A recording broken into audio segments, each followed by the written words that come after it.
Hello. Welcome back to the Bookcast. This is episode 42 of the Bookcast, my platform for sharing short fiction and updates on what I'm reading and writing. The Bookcast is hosted by me, D.L. White. I am an Atlanta-based author of romantic fiction featuring Black men and women. I am also a big fan of books, so we usually begin with the book report, and we talk about anything I'm writing. I am currently working on a Black Diamond novella, and we'll get to that in a few minutes. If you'd like to support this show or me as an author, I welcome you to do so, and I would be most appreciative. I am super slow, though, and let me tell you a not-so-funny story. I have been giving out the wrong address for my support site this whole entire time, so Ko-fi or Ko-fi, Ko-fi, and BuyMeACoffee are two separate sites that look identical. They look very much alike. I thought BuyMeACoffee rebranded into Ko-fi, Ko-fi. I still call it coffee. It's still coffee to me. So I was wondering why I was going in and updating, but they weren't showing up at BuyMeACoffee. I'm like, where are my updates going? So I would like redo it, and it wasn't showing up because I was logging in to ko.fi and looking at BuyMeACoffee. There are two different sites, DL. They're two different sites. Okay. All right. Wake up. Yeah. So I actually deleted my account at Coffee, ko-fi, and made sure, because I was doing my updates at buymeacoffee.com, and that's the site I want to stick with. It's prettier, it's bright, and I had more updates there. And I actually had more pledges there, more donations there. So we're at buymeacoffee.com/books by DL White is my book site. I have updated the links everywhere that I can think of, so hopefully I'm not sending people to the wrong website. You are welcome to go there, make a one-time or recurring gift of support to the Bookcast. They have a fun feature over there called a wish list, so you can like write down things that, would be fun or useful. So I've been having fun actually pulling stuff off of my Amazon wish list and adding to my wish list over at BuyMeACoffee. And so you can pick something and you can either contribute to a wish or you can completely fund a wish. So it's pretty cool. I only have a few things on here, and please don't take this as me saying, hey, buy me stuff.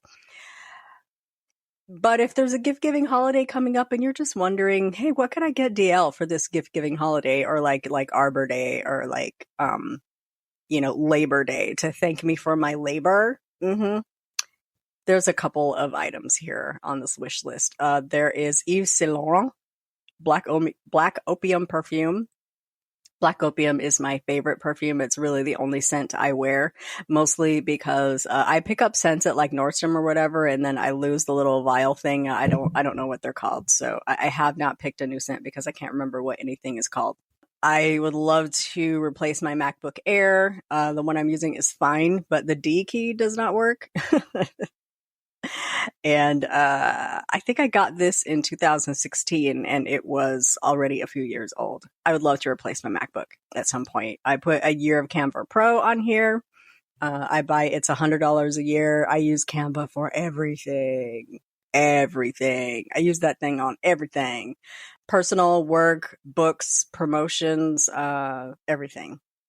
I got a couple of cute pair of earrings, an Amazon gift card. I do not read print, but I do buy digital books and stuff like that on Amazon. So an Amazon gift card is always appreciative. I got an Amazon gift card for Administrative Professionals Day from my boss, and I used that to buy a couple really nice things for myself. I bought a nice wallet, and I bought a vial of Black Opium perfume. So it was delightful.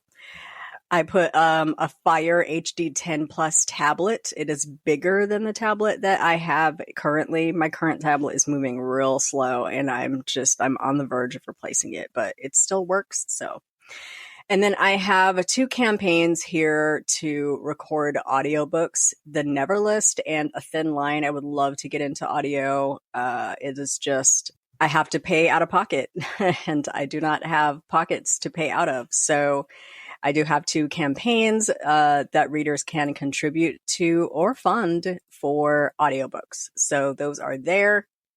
100% no pressure, but they are there if you're just wondering, hey, how can I shove more money toward D.L. White? There you go. So thank you for joining me for this episode. Today is Saturday, May 13th. It is 9:22 a.m. I think it is going to rain today. I'm not checked the weather, but I think it's going to be a rainy day. If you're a seasoned listener or bibliophile or just looking for a good read, I hope you'll enjoy today's show. I'm happy to have your ears for this time. I'm excited to share my love of reading and writing books with you. I have got a mic. I have this big red Yeti stainless steel mug of coffee, and I'm ready to dig in.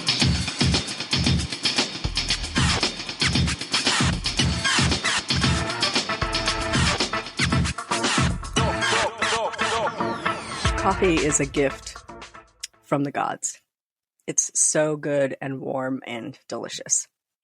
Okay, we begin as always with the book report because I'm a bookhead. I'm a book person. I am influenced by books and the people who write them. I'm still putting 25 books ahead on my Goodreads challenge. I have slowed down quite a bit on reading, mostly because I had a busy week. I was slap busy, y'all. I had 3 of 5 days this week in office.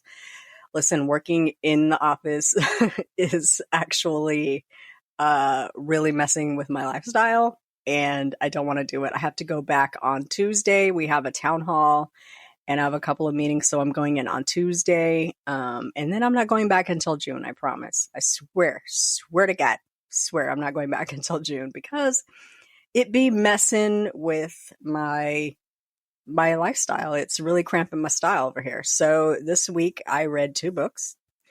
I read Close to Home by Robert Dugoni. He's a thriller writer, like a mystery, crime, fiction, police procedural writer. This book was Tracy Crosswhite number 5. It was pretty good. It's like a 3.5-ish stars. Not bad. Making my way through the Robert Dugoni Tracy Crosswhite series. Then this morning, I got up early and started my book. I finished The Lie Maker by Linwood Barclay. We were talking about this on Kay the Readers Live last night. I've read all of Linwood Barclay's books. I have not read his YA books, but all of his adult fiction, crime fiction novels, I've read every single book by Linwood Barclay. The Lie Maker is pretty good. It's a slow start to me and a little confusing. A lot of back and forth, and a lot of players in this novel. Around 80%, the action really ramps up and it gets wildly exciting. And I enjoyed it. It's like a 3.5 star, not 3, but not a 4, but I can't do half stars on Goodreads. So I'm probably just maybe I'll be generous and call it a 4 and then put my caveats in my review. But that book comes out on Tuesday. If you enjoy crime fiction, Linwood Barclay is worth a read. I'd say start with his earlier work, like The Accident was the first book I read from him. It was super good. Yeah, I enjoy his work. We also talked about an author I enjoy called John Lescroart. It looks like Lescroart, but it's Lescroart. I have read all of his books. He has 2 long-running series, the Wyatt Hunt, who is a private investigator, and Dismas Hardy series, which is a cop-lawyer duo. The Dismas Hardy series is about 20 books long. I have read every book, and it's important to start at the beginning because you meet Dismas Hardy and Abe Glitsky. They are they live in San Francisco. One's a cop, one's a lawyer.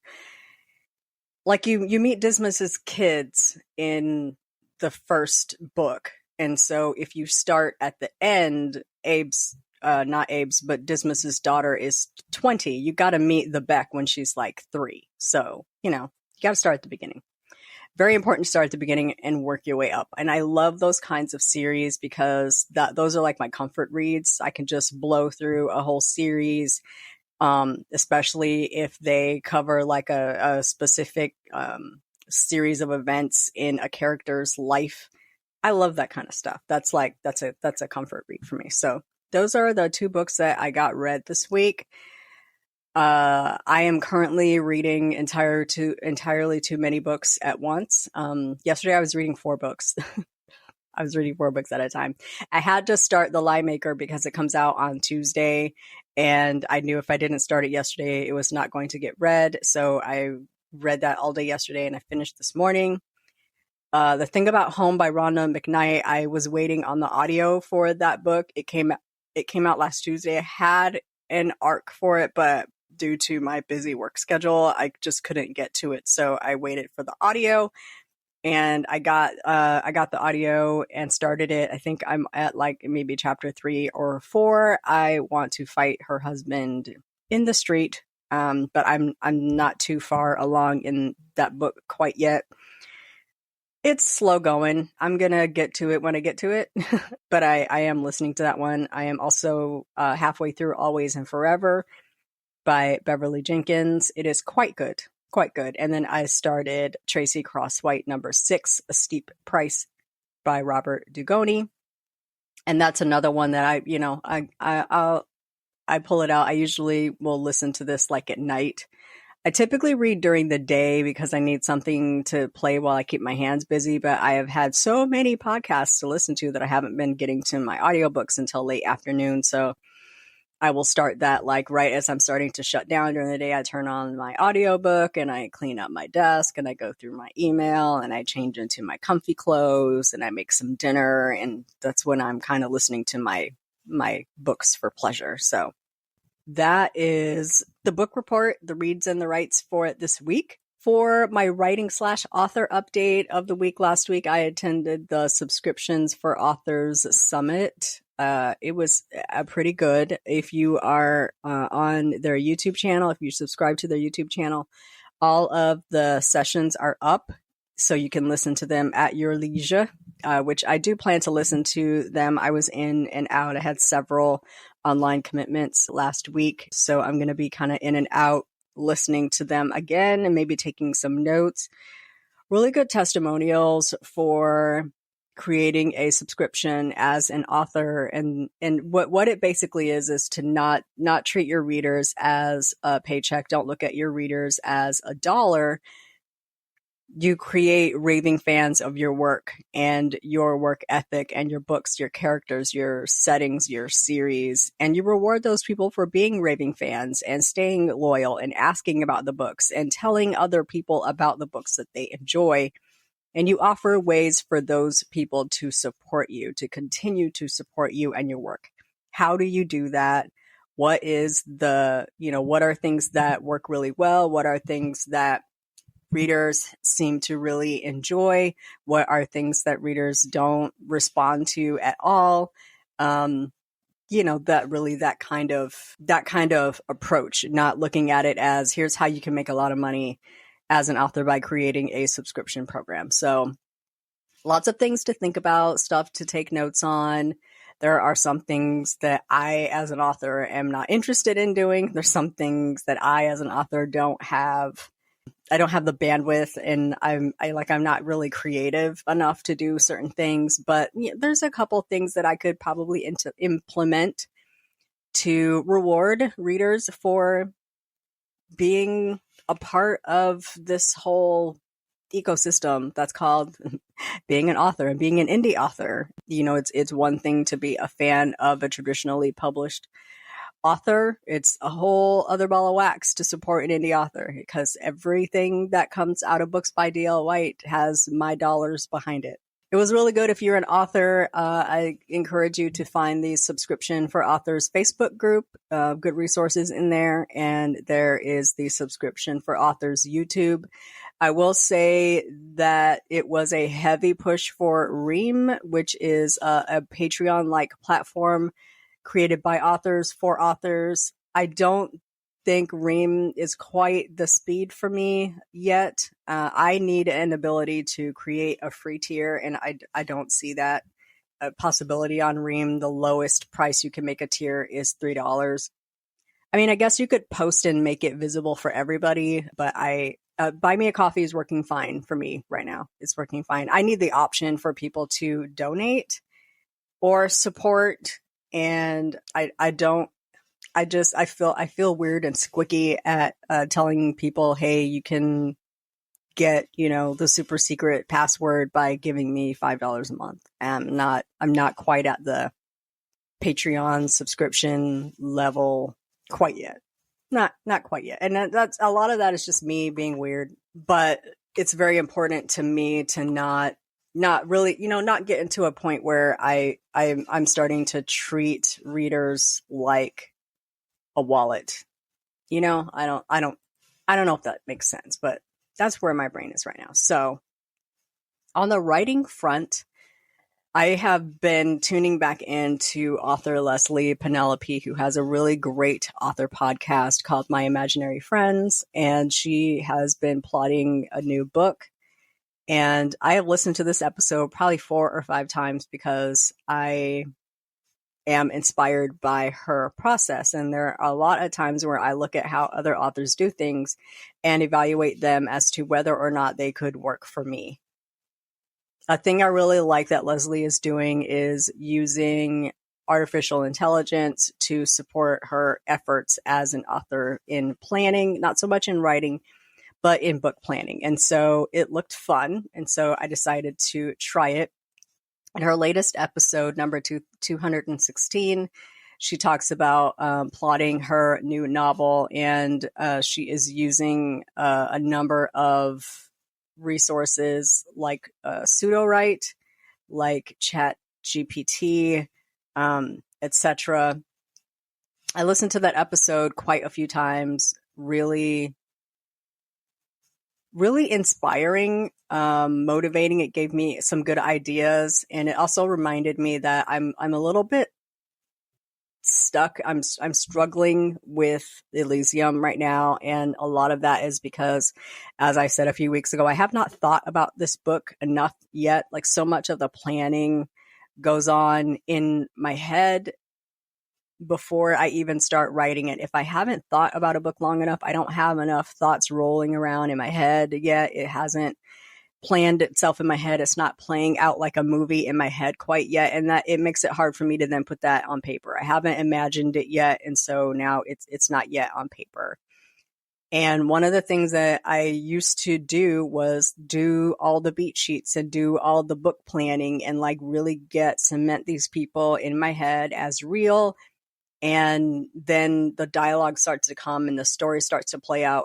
What I think I did when I wrote Rubies is I would do a 2-page synopsis, like week after week after week. Here is what happens in this book, chapter by chapter. When, writing Dinner at Sam's is when I discovered romancing the beat. And then I started implementing a beat sheet, particularly for romances. There are beats that you need to hit when you're writing a romance because readers have expectations, and you can't like go out there and be all wild and not follow the beats. I mean, you can, it's your work, you can, but readers have expectations. And while they do like an author that tells a story a different way, they still want you to hit the beats. That's what gives them the warm fuzzies and the feelings. Like, they kind of know what's coming around the corner. They just don't know how you're going to bring it around the corner.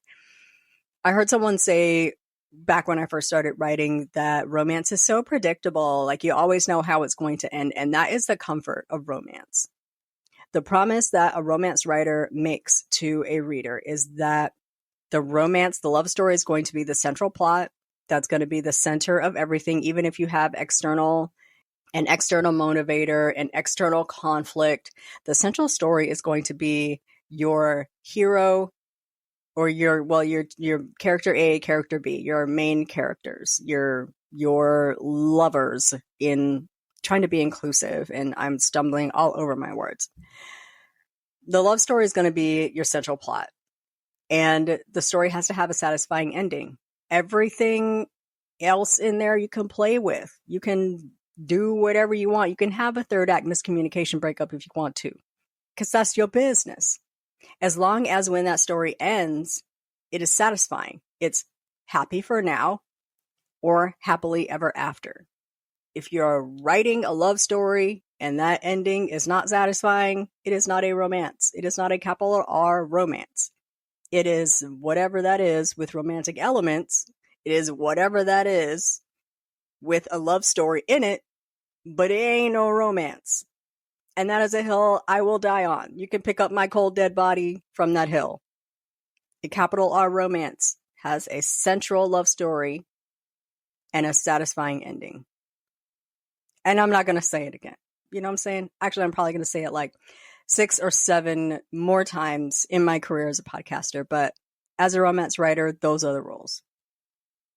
So listening to Leslie's podcast on planning out her book was really inspirational. I was struggling. So I decided, let me back the truck up and like plan a little, which as a pantser, which is defined as a person who writes by the seat of their pants, they don't plan out anything. They just sit down at the keyboard and just bang stuff out. It's kind of dangerous because I'm a discovery writer. I discover the story as I write it, and I get bored if I feel like I already wrote the book, which is why I don't do any extensive outlining. I can't answer too many questions while I'm planning or outlining, but I like to give myself some ideas. It could be this or this or this or this. You could go here or here or here or here. And here's some ideas. And here's like a really general structural framework that you could maybe glance at while you're writing and think about being familiar with this. But here's like a little guide to go by. I need some lily pads to jump from. I need some ideas so that my brain can work and fill in the blanks there. The longer I have been a writer, I find I need at least a dotted line guide. I need a skinny outline. I need here's what happens in this book. So I have an idea of a plan and I need to kind of know how I want it to end. I know the feeling and the mood where I want a book to end if I'm not planning out the actual run of show. So I realized that I did not have my crap together. So I went over to my Google Drive that I use to store all my book stuff. I'm trying to stop storing stuff on my laptop because we all know what happened in December when I went to publish Hey Lover, and I couldn't get into my laptop and I had to completely wipe it and reload everything, and all the files that were saved on my laptop were gone. And I only had access to stuff that was saved in my Google Drive. And so, I went ahead and moved everything over to Google Drive. Yes, I did. So over in Google Drive, I started a new folder for ELYSIUM. And inside that folder, I'm opening my folder right now. I've got all my folders here for my books. And I'm opening ELYSIUM. So I have a number of things in here. I have a little bit of an outline, and I'll tell you a fun thing is I went to ChatGPT where I've been asking it questions about my characters. Like, for example, I think I didn't have ChatGPT name them, but I had them give me a list of names to pick from. Give me a list of names for Black males aged 40 to, 38 to 45. And it gives me a bunch of names. I'm like, oh, that one, pick that one. So I go back to ChatGPT and I have been kind of working through different areas of this story, and it's all stored in the same chat. You can close it out and come back because I have signed in. So it's saved everything. So it's working off of information I have already supplied. So I went through ChatGPT, and I just asked it to, first of all, describe a 5-star beachside resort. Like, give me some ideas to go off of so I can describe ELYSIUM. So it gives me a really good description of a 5-star beachside resort. So now I've got some ideas that I can work with, that I can read through. Oh, that sounds good. Oh, that sounds good. So then I asked it to plan a 4-day, 3-night beach trip for a romantic getaway for 2 lovers. And it gave me a really good itinerary for 4 nights, 3 days at a beachside 5-star resort. Boom. I asked it for a day in the life of this a particular nurse. Athena is a nurse. What's a day in the life of a nurse in this role? What's the day in the life of a travel agent? Vance owns a travel agency. Something that prods my mind toward thinking about the ins and outs of these characters. Like, these people have to be real. What's a typical day for Vance? What's a typical day for Athena? That kind of thing. And then I pulled out my Romancing the Beat template and I started filling that out. These are your romance beats. These are the expectations that readers have when they open a book. You're going to introduce your characters. They're going to have a meet cute. There's a beat called No Way, where your characters are arguing with themselves. Like the argument your character voices against falling in love, and it sets up the romance arc for the reader. The character basically says, either out loud or in internal dialogue, the reason that he or she will not fall in love. Not now, not ever, but especially not with character from the meet cute. Then there's another beat where it pushes you into the second act. This is where I usually get stuck. I can start a book with no problem, but once I get into act 2, it's like, what is happening now? This is a plot thrust. They can't walk away from each other now, not until they see this through. Then you have No Way 2, which restates, like, okay, like we're here, but really for serious, we cannot fall in love. And then you hit the midpoint of your plot thrust. This is a beat where you show them everything they want. It's in reach. It's a false high. Then you have an inkling of doubt going back to your No Way, but seriously, but seriously, like you're good and everything, but seriously, no. And then deepening doubt, retreat, shields up, breakup if you want that. This is your third act breakup. And then Dark Night. This is a moment where your character wallows in a romance. They're likely to think they should be better at this point. They kept their worst fear from happening. So why am I so miserable? Why can't I stop thinking about them? That kind of thing. Then they wake up, correlating to the breakup. Something happens that makes them realize that they need to choose love over fear. They need to figure out how to fix the mess they got themselves into. And then there's a grand gesture. Somebody does something that's like, hey man, I am really, really into you. And I'm proving it by doing this big, important thing. I'm showing you. This is a big, grand gesture.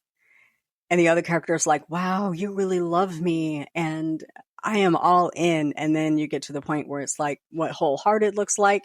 This is your happily ever after moment. Like they're there and they're together. And then the epilogue is they kissed and made up, but then you show what is wholehearted in everyday life now that they are a couple. And so this is the beat sheet that I run through for all of my romances, or I should run through all my romances. I'm not really good at doing a Romancing the beat sheet. There's several variations of this where you are adding in like all your family information.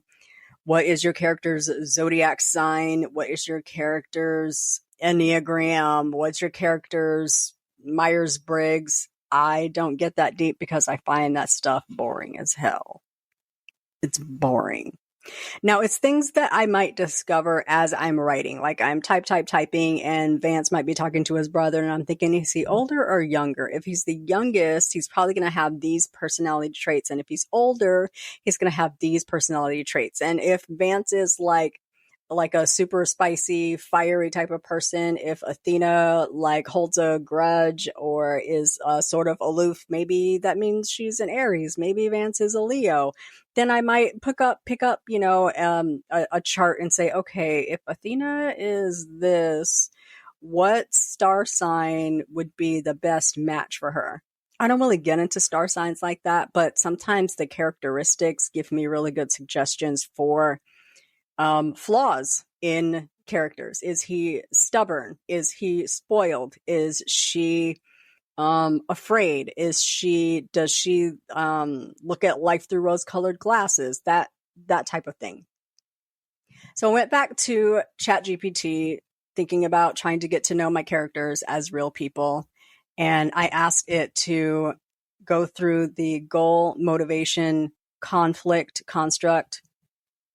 Let's talk about goal, motivation, conflict from Vance's perspective. Let's talk about goal, motivation, conflict from Athena's perspective. So it types out, because it's already got pieces of my story and my characters, it gives me this long list of here could be Vance's goal, here could be Vance's motivation, here's a conflict, like an internal conflict or an external conflict. Vance certainly has an external conflict in that he's ready to sell his house, but he doesn't have anywhere to go quite yet. And so he's like searching for something. He is a man that is really in search of a new start, and he wants to start over with someone, and that someone could be Athena. This could be us, but you playing, Athena playing, that kind of thing. So I did my goal, motivation, conflict, and I saved that in a document so I can go through it, edit, make changes. That kind of sucks. Delete that. And then I actually asked ChatGPT to go through the romancing the beats. And because it already has all my story information, because I've been asking it questions and typing things out, it came out with beats for via romancing the beat for my book.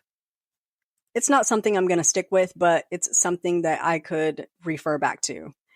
Then I went back and I asked it to go through the hero's journey and the heroine's journey. Those are all, it's also a plot and a planning structure. So I have that to refer back to. This is all just information that I could use to form my characters and use to give them a well-rounded personality, use to make them real people, and insert some of this into the book to make it full. So I want to thank Leslie for being so transparent in her planning process and talking about how she is using all of these plot and planning resources to just give her tons of ideas for planning out her characters, planning out her story, creating conflict. So I'm kind of having fun with it. And like, I remember when I first started writing, like I would get off work and I would come home and hop right on the laptop and just type, pound out words, because nobody was watching and nobody knew that I was writing. And there's a freedom in nobody knowing what's going on. And there's something about just being excited about writing. And I wasn't really excited about writing because this isn't a story that's just screaming to get out of my head quite yet, but it's getting there. Like the more I think about it and the more I research and the more I like come up with ideas of things they could do while they're on Black Diamond, and the way that I could keep bringing them together and create, this love story between these characters, I'm getting there. I did not get a ton of writing done, but understandable, because I did have to back the truck all the way up and get back to some planning. Like who are these people? What are you writing? So I do have a little story planner that I need to go through still to sort of figure out my character arcs, my character conflicts. I might go through a save the cat kind of thing. There's a lot going on in here. I actually picked up a story planner from Leslie Penelope's website, and it's an Excel or Google Sheets document that just has a bunch of story planning worksheets. And, you can fill them all out, or you can just choose a few. There's goal steps, there's save the cat, there's a 7-point plot, there's a Michael Haig character development, inner struggle. Lots of ways that you can use to dig into your story, create your characters, and make it more well-rounded. So that's what I've been working on. If I'm too busy to write, but I can plan with the best of them. So that's what I spent my week doing. This week, I only have one in-office day, and the calendar, knock on wood, looks kind of light. Of course, as we're moving into Memorial Day, I'm going to take some time off for Memorial Day. I am not traveling, but I did take some days off, so I am hoping to get deep into writing, get all like my planning out of my system, and get past chapter 3. And be in a really good writing spot, because Wordmakers has their quarterly 20K in 5 days challenge, and that begins in early June. And so I would like to get in a really good spot to pound out 20,000 words during that challenge. I'm really looking forward to that. I mean, if any word makers ever listen to this podcast, I probably will not be in the write-ins because I will be working during that time. But the plan is to really pound out words during those challenge days and use the momentum of camaraderie and knowing I'm not the only person working, and do my check-ins and things like that. So that is the writing update. I hope that was interesting and not at all boring. And if it was, I do not apologize. This is my process. This is what happens. We are writing a book in real time, people. So my goal is to see where I'm at the end of 20K in 5 days and write during the summer. I have a trip planned to visit one of my good friends, Michael, and he's up in Chicago. That's going to be in early August. So I'm kind of hoping to be doing last passes in August while I am away, and just sort of like reading through it and like punching it up and making it beautiful so that I can get it to betas and an editor, etc. during August, and maybe have a new book by Labor Day. I don't know, somewhere around Labor Day. It could be after Labor Day. I plan to be on a beach for Labor Day, so it would be good to celebrate on the beach, celebrate a new book. We'll see. I'm trying not to stress myself out. You know what I'm saying? Don't stress out about it. Oh gosh. Today, let's see. I have reading I want to get to, and I have a podcast that I usually sit in on Saturdays. I am a Patreon member, and so as a member, one of the perks is you get to sit in on the podcast recording on Saturdays, and so that starts at noon. But first, I have coffee I want to drink. I think I'm going to... I don't want to listen to Rhona McKnight. I probably am going to listen to the Tracy Crosswhite until noon. I have some cinnamon rolls, some mini cinnamon rolls that I bought with my dinner last night. Every time I buy dessert, I don't have room to eat it. So then I save it for the next day to have with my coffee. So I'm going to eat cinnamon rolls and drink coffee and listen to a book and edit this podcast and get it up so that I am ready to enjoy my time with the three guys on podcast at 12 o'clock. Thank you so much for joining me for this episode of the Bookcast. I have loved bringing it to you. I'll be back next week with a reading update and a writing update. Please enjoy this weekend. Have a superlative week, and we'll chat again next weekend. Bye-bye.